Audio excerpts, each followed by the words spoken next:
1.500. Esse é o número de assaltos registrados por mês nos ônibus que circulam pelo estado do Rio, segundo o gerente de Planejamento e Controle da FETranspor.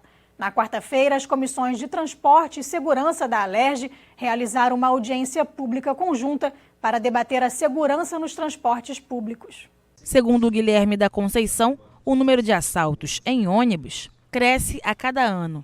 Nos 4 primeiros meses desse ano, foram registrados quase 6.000 casos no estado, um aumento de 21,6% se comparado ao mesmo período de 2018. A FETranspor recebe 70% de toda a demanda de passageiros de transporte coletivo no estado. São 7,5 milhões de usuários por dia, distribuídos em 2.500 linhas de ônibus. 100% da frota tem câmeras de segurança, mas isso não tem intimidado os assaltantes. Só a câmera não tem sido suficiente hoje mais para inibir esse tipo de delito.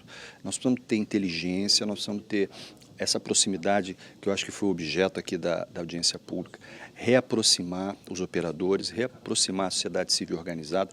As nossas câmeras, nossas imagens, nossas informações estão disponíveis às forças de segurança, tá? Nós precisamos ter inteligência para atuar com os delitos, na dinâmica e na maneira, nos horários, nos dias, nas linhas, nas empresas, onde esses casos estão realmente sendo reincidentes.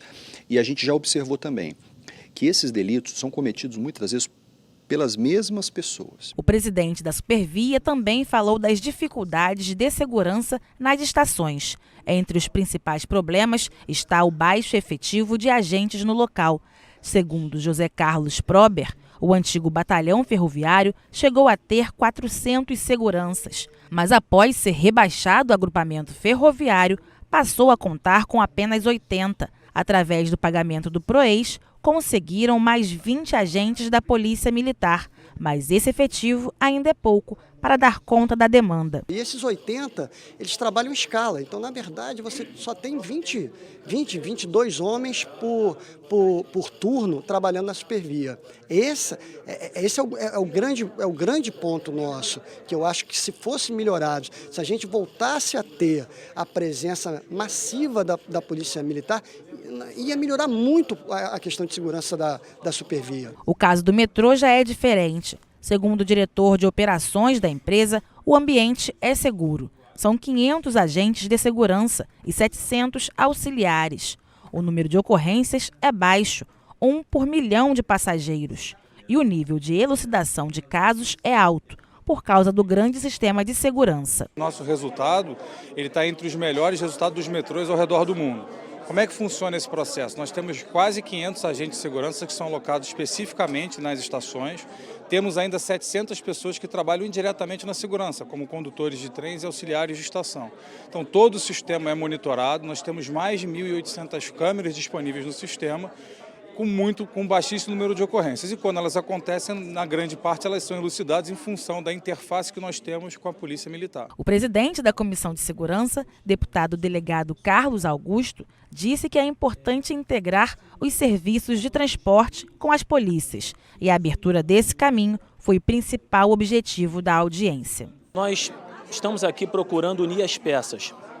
Unir polícia, que é o braço operacional, unir a Alerj através de medidas legislativas, unir o setor de transporte para que nós juntos possamos integrar não só as ideias, como os dados informativos, câmeras, levantamentos prévios, relatórios investigativos. O que se percebe hoje é que todo mundo tenta ajudar de alguma forma, mas de forma isolada. Nós queremos unir as partes e fazer uma grande composição investigativa e preventiva, no sentido, se ocorrer algum delito, a gente tenha como perseguir o seu autor, e preventiva no sentido de nem ocorrer o delito, devido a uma prevenção, devido a um fator inibitório em relação aos autores. Então o que nós estamos querendo aqui é uma união, uma coisa que nunca foi feita, para que a gente possa avançar em termos de medidas efetivas, não é medidas paliativas, efetivas contra a criminalidade que vigora no setor de transporte. A CPI dos hidrômetros vai solicitar que a SEDAI teste os medidores fora do laboratório da companhia. para que a eficiência dos aparelhos possa ser comprovada em ambientes não controlados. Os deputados visitaram nesta quarta-feira o laboratório de medidores da SEDAI e acompanharam testes feitos em hidrômetros para verificar se a entrada de ar nas tubulações altera a medição e se, consequentemente, fazem com que o consumidor pague contas mais altas. O presidente da CPI, deputado Jorge Felipe Neto, sugeriu que a companhia teste os aparelhos nas casas dos clientes que fizeram reclamações na Alerj, para verificar se, na prática, os medidores estão sendo precisos. O que a gente tem clareza é que a necessidade de substituir o hidrômetro mecânico para o eletromagnético ou para o ultrassônico é premente. Os testes não ficaram claros ao que a gente se propôs a testar, né? Esse laboratório se propõe a testar a tubulação já cheia d'água, não eventualmente um teste de campo e de rede que a SEDAI já se propôs a fazer diante do que a gente viu hoje. A gente vai pegar domicílios em várias regiões do estado, dentro da área de concessão da SEDAI, para fazer esses testes na prática, empíricos, na conta direta do consumidor. O engenheiro responsável pelo departamento de micromedição da SEDAI, Luiz Cláudio, afirmou que a interferência do ar na marcação dos hidrômetros é praticamente insignificante. A gente tem apontado que a questão do ar, o fenômeno do ar, ele é eventual e somente quando existe interrupção no abastecimento. O hidrômetro ele tem essa função de contabilizar o ar e também descontabilizar, né, o ar quando ele é succionado para a tubulação. Então existe um balanço global das medições. As medições acabam se neutralizando, ou seja, por isso que a gente reforça que a questão do ar ele é desprezível. O laboratório de medidores é considerado uma área estratégica para a SEDAI. Um dos objetivos é testar hidrômetros de clientes que verificaram alguma incompatibilidade entre o que consumiram de água e o que está sendo cobrado pela companhia. Segundo a SEDAI, os consumidores são convidados a acompanharem os testes e isso garante a satisfação dos clientes. Esse laboratório ele garante que todas as medições que estão na casa dos consumidores tenham a precisão técnica estabelecida por lei pelo Inmetro. Entendeu? Então é importantíssimo, porque o consumidor, quando está pagando, ele tem certeza que ele está pagando o que ele efetivamente gastou. Entendeu? Então isso é super importante. Se não tivesse esse tipo de laboratório, a gente teria até que pagar um outro laboratório, porque a gente não poderia estar cobrando do consumidor algo que a gente não tem certeza se está correto ou não. Durante a visita, a SEDAI mostrou também alguns hidrômetros fraudados. De acordo com a companhia, de 150 mil hidrômetros recolhidos ao ano, 5 mil apresentam algum tipo de violação. A gente tem aí um percentual aí em torno de 3% das trocas realizadas, a gente identifica que os medidores estão fraudados, a maioria deles com furo na cúpula, visando perfurar e travar o mecanismo interno, mas existem outros tipos de violações, como inverter o medidor, e aí a gente tem trabalhado com outras tecnologias de medição, medidores ultrassônicos, medidores com cúpula de vidro, e a gente alerta que cada hidrômetro desse fraudado ele está gerando prejuízo para a companhia está deixando de faturar, de registrar o consumo real fornecido ao cliente. Os parlamentares pediram que as ocorrências de fraude sejam encaminhadas para a comissão. O deputado Giovanni Ratinho disse que a visita foi muito importante para os trabalhos da CPI. Foi muito importante vir aqui até a SEDAI, no laboratório técnico, para podermos fiscalizar a olho nu. Porque até então tínhamos as reclamações na Alerj, na comissão, e foi detectado ali que o aparelho atual, o mecanismo hoje, não funciona com transparência. Aumentar o número de servidores nos tribunais de justiça para garantir a celeridade nos processos de caso de feminicídio foi uma das recomendações apresentadas pelo juiz Alexandre Guimarães, que atua em Duque de Caxias, um dos locais do estado com maior número de denúncias de violência contra a mulher. O tema foi tratado na 12ª reunião da CPI da Alerj, que investiga casos de feminicídio. Alexandre Guimarães foi o primeiro juiz a concluir um caso de feminicídio no estado e reforçou a necessidade de avanços em todos os poderes para oferecer mais amparo às mulheres vítimas de violência.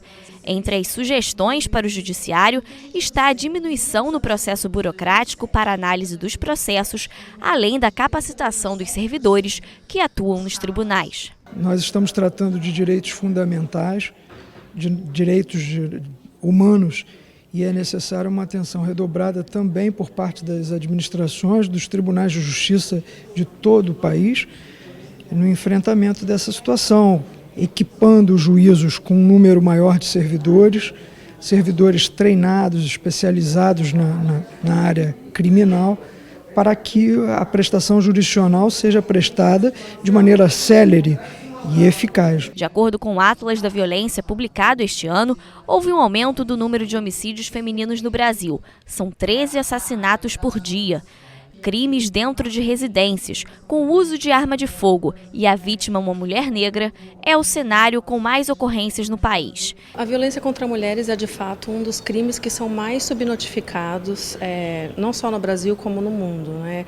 Tem certos crimes que são considerados como menos graves, que não necessariamente são menos graves, né? Eles podem não deixar uma marca no corpo, mas pode atormentar essas mulheres aí para o resto da vida, que efetivamente, muitas vezes elas não têm coragem, às vezes não sabem sequer que isso é um tipo penal que poderia ser reportado numa delegacia, ou muitas vezes tem receio de como serão recebidas. Enfim, a gente sabe que muitas vezes existe um processo de revitimização dessas vítimas quando elas vão fazer uma denúncia. O tráfico de pessoas foi um tema tratado durante a audiência da CPI.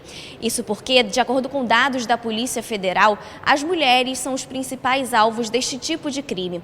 Desta forma, a subnotificação dos casos também foi lembrada como uma forma que dificulta a identificação e a estatística de casos de feminicídio. Estudos demonstram no Brasil que a grande maioria das vítimas são mulheres adultas que já possuem filho, que moram em centros urbanos, mas em regiões que são carentes, por exemplo, de transporte, da questão de saúde, de segurança pública. São vítimas, em geral, com baixo grau de escolaridade. Então, por isso que a gente insiste que essas campanhas de prevenção, de conscientização, de informação de como essas quadrilhas, como essas organizações criminosas atuam, de que forma que elas aliciam as vítimas, é muito importante. Para a relatora da CPI, deputada Zeidan, é preciso que dados de diferentes órgãos, instituições e setores do Estado sejam cruzados para que políticas públicas que já foram elaboradas possam ser aprimoradas. Nós precisamos juntar as informações de todos os setores. A gente precisa ter a saúde trabalhando nisso, a educação,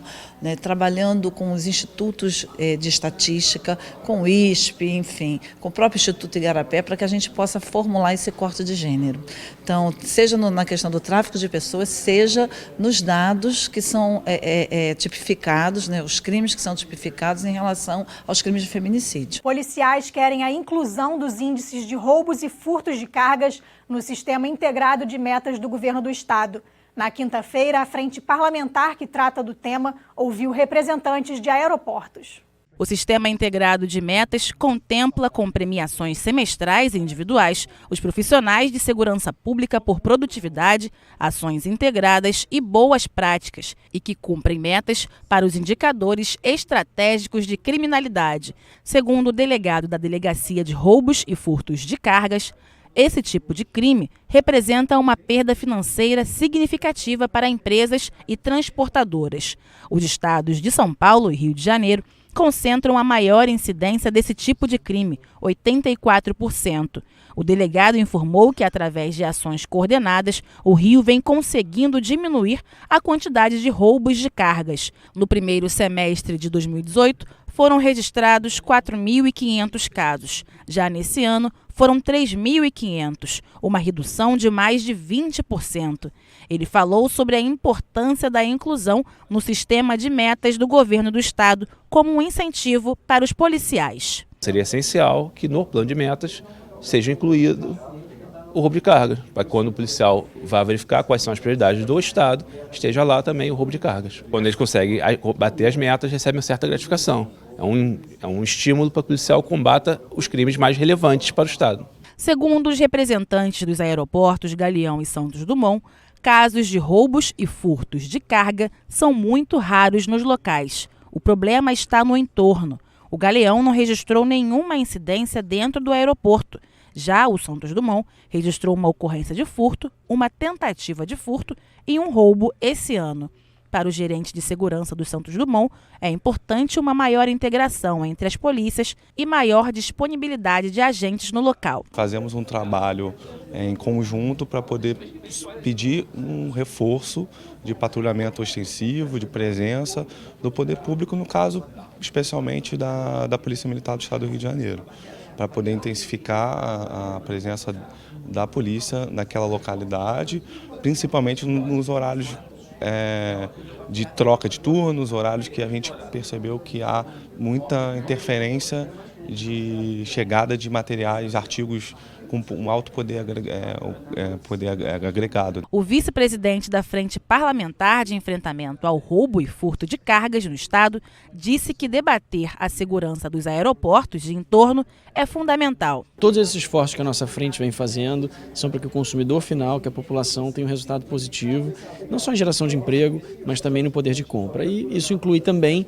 que as autoridades tenham os incentivos corretos para trabalhar naquela direção que a gente quer ver. Ex-secretário de Fazenda do Estado afirma que redirecionamento de 13% de recursos do Rio Previdência para o pagamento da dívida com a União não foi responsável pelo desequilíbrio financeiro do fundo. A CPI do Rio Previdência ouviu Renato Vilela, secretário de Fazenda do Estado entre 2007 e 2014, para entender como foi tomada a decisão de retirar recursos do fundo para o pagamento da dívida do Estado. Segundo o presidente da CPI, deputado Flávio Serafini, a migração de recursos forçou o Rio Previdência a fazer as operações de antecipação de receita posteriores, o que levou o fundo à atual crise financeira e fiscal. Um pouco antes de ter que realizar operações de antecipação de royalties e participações especiais de petróleo, o Rio Previdência foi perdendo recursos porque o Estado não pagava o que estava definido que deveria pagar, ou porque o governo foi mudando, através de decretos, a destinação de recursos que antes compunham o caixa do Rio Previdência. Com isso, o Rio Previdência perdeu cerca de 15 bilhões de reais e foi obrigado a fazer essas antecipações. Isso compôs o quadro de dificuldade fiscal do Estado. Quando a crise econômica acontece, o Estado já está com a sua capacidade de endividamento muito comprometida, e, em especial, o Rio Previdência. De acordo com o ex-secretário de Fazenda, o que afetou o equilíbrio do fundo foi um descompasso entre as receitas e as despesas do Estado, gerado por uma política salarial considerada por ele irresponsável. O aumento dos salários de algumas categorias e as contratações de servidores feitas sem o devido planejamento, segundo Vilela, exigiu que o governo realocasse recursos para o pagamento da dívida com a União, a partir de 2012, para evitar o bloqueio das contas do Estado. Na hora que você dá um aumento salarial, e esse aumento salarial é mais do que a inflação ou repor alguma coisa, isso automaticamente se transfere para a aposentadoria. Então, as receitas do Rio Previdência não comportavam os impactos que a política salarial do Estado jogou em cima dela. Como o Rio Previdência recebe esse fluxo de royalties e participação especial, e é um recurso muito bem definido, é um recurso garantido, é um recurso que depende apenas e tão somente da produção de petróleo, e naquela época as expectativas de produção de petróleo no Rio de Janeiro eram extremamente otimistas, fazia e continua fazendo hoje todo sentido em você fazer a antecipação desses recursos. A CPI ouviu também o ex-diretor jurídico do Rio Previdência e membro da Procuradoria-Geral do Estado, Éric Ribeiro, sobre a assinatura do contrato que autorizou a Operação Delaware, operação financeira feita com empresas estrangeiras que gerou uma dívida bilionária para a Previdência do Estado. Foi assinado um contrato bilionário, sem sequer ter tradução para a língua portuguesa.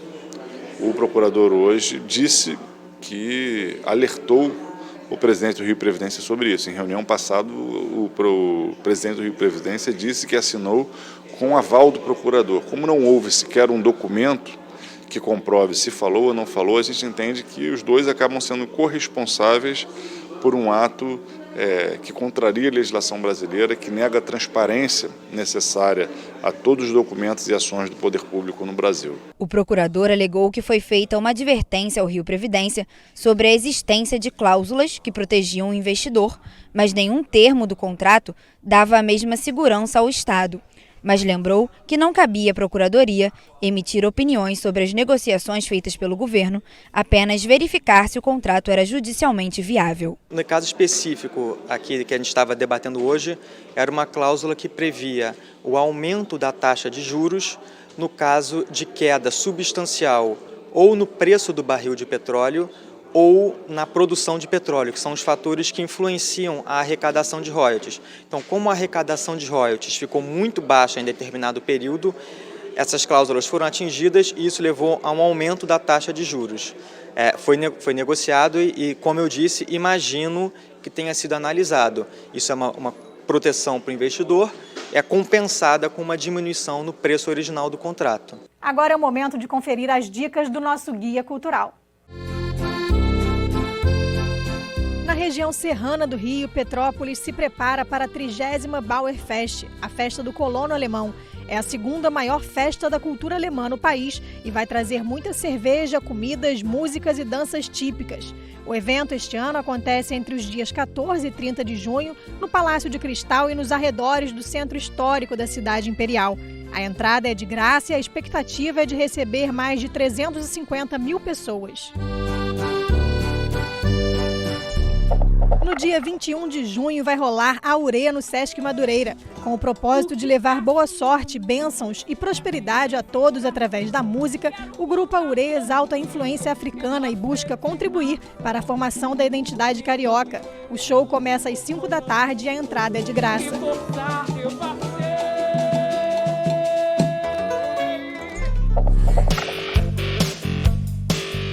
O Centro Cultural dos Correios recebe no dia 20 de junho a exposição Esther Moreira Memória. Os trabalhos são da década de 90 e remetem às imagens surrealistas de sonhos e figuras que existem dentro de nós.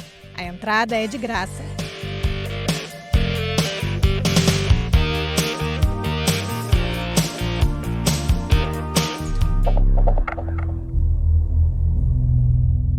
Até o dia 27 de junho, quartas e quintas, o espetáculo Avesso está sendo encenado na Casa de Cultura Laura Alvim, em Ipanema, zona sul do Rio. A obra é uma ousada releitura de 3 textos de Shakespeare, Romeu e Julieta, Macbeth e Hamlet. O ingresso varia entre R$15 e R$30. Uma desconstrução contemporânea da dramaturgia de um texto, 2 textos, 3 textos. Último dia de A Arte e a Mulher no CCBB Rio. Na quarta, 26 de junho, o projeto oferece apresentações gratuitas que mesclam música, performance e palavra em uma explosão artística feminista, onde a mulher é a origem, o meio e a finalidade. A apresentação começa às 5 da noite e as senhas serão distribuídas na bilheteria 1 hora antes.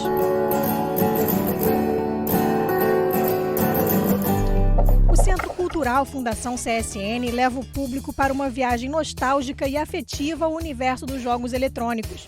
Quem quiser rever os consoles que fizeram parte da vida dos brasileiros nas décadas passadas, tem até o dia 22 de junho para conferir a exposição Videogame Fases no Tempo, em Volta Redonda, no sul do estado. A entrada é de graça. O monólogo O Hétero encerra a temporada no dia 17 de junho no Teatro Café Pequeno, no Leblon, na zona sul do Rio. Realizada de segunda a sexta, a peça debate o papel do artista brasileiro na sociedade. Os ingressos custam R$40 a inteira. Beleza essa, aliás, advinda dos gênios heterozigotos que dominaram aquela estirpe nordestina. O Alerj Revista fica por aqui. Você pode acompanhar a programação também em nosso site e pelas redes sociais. TV Alerj, o canal do povo.